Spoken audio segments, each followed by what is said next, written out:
Hi everyone, I'm Emma at the Jackson County Public Library, and it's time for Storybook Yoga. Today we're going to act out the story of Little Red Riding Hood. And Red Riding Hood herself was nice enough to lend me her cape for Storybook Yoga. To do Storybook Yoga, all you need is a mat or a soft spot on the floor, some comfortable clothes to wear, and your imagination. All you have to do is follow along with the moves that I do, breathe, and use that imagination. So we're going to start off by saying hello to the sun. Everybody stand up and reach your arms up, up, up as far as they will go.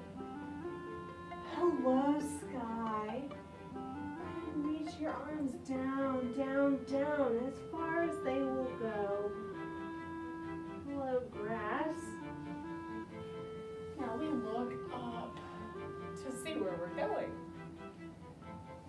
And move over all the way down onto our stomachs for a little rest. Rest is over.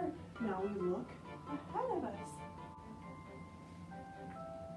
And look down. I don't see how Red Riding Hood can do any yoga in this outfit. That's better. Okay. We're down on the ground for our little rest. Now we look up, and then we tuck our toes and lift our hips up so we can look behind us to see where we've come from. Now we'll lower our knees down onto the ground and curl up into imagination pose to get our imaginations going.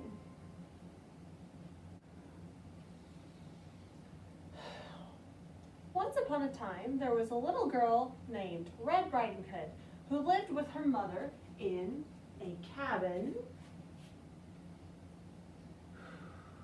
And the cabin was in the forest among the tall, tall trees.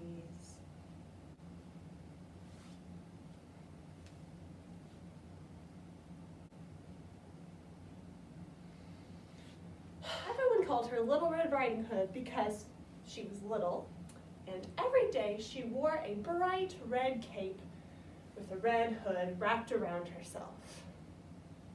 One day she decided to go and visit her grandmother, who also lived in the woods, and her grandmother had lately been very sick in bed. So Little Red Riding Hood decided to bring her a basket full of Grandma's favorite treats.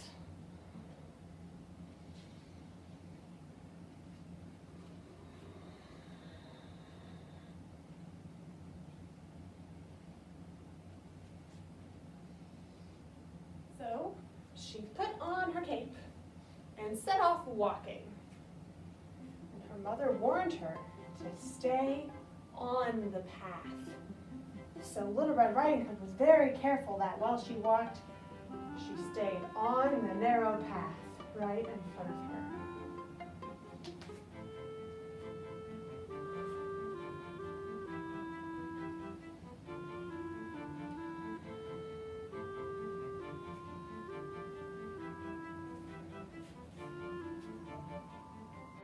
On the way, she saw many different things.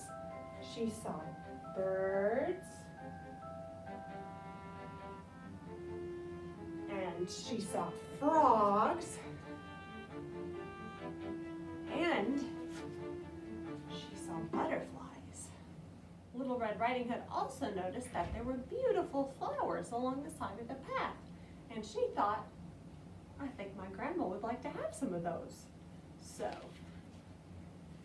she leaned over, way over, and picked some of the flowers, but her foot was still on the path. Good. And then she noticed there were flowers on the other side of the path. So then she leaned over, way over, pick the flowers that were on the other side of the path. But her foot's still on the path. Good. So she put the flowers in her basket and kept walking.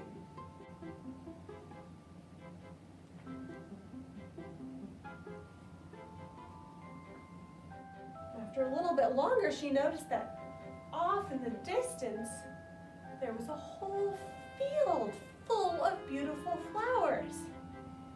And she knew that she was supposed to stay on the path, but she thought, it will probably be okay if I just run over there, get some flowers, and come right back.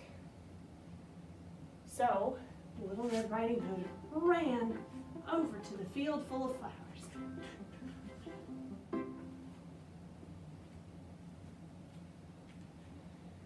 And then she gathered all of her flowers she had picked in a big bundle, and then she realized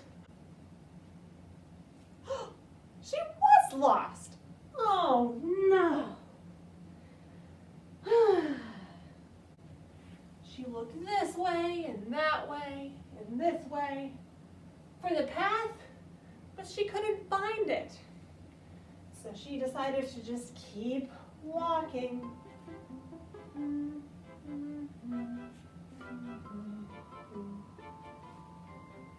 pretty soon, she saw another creature.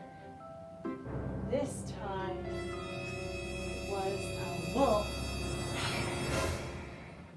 And Little Red was very scared, so she hid. But then the wolf started talking. "Hello there," said the wolf. "I'm not supposed to talk to strangers."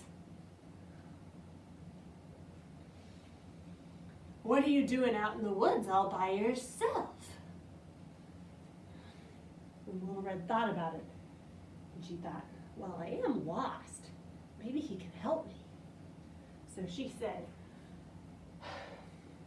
"I'm on my way to my grandmother's house, but I'm lost.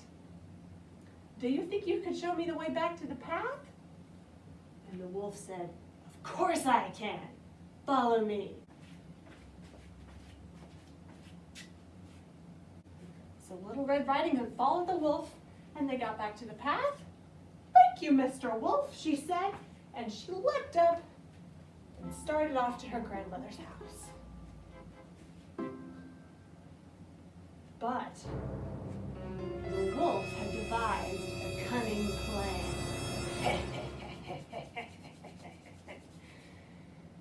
And he decided to get to grandmother's house first.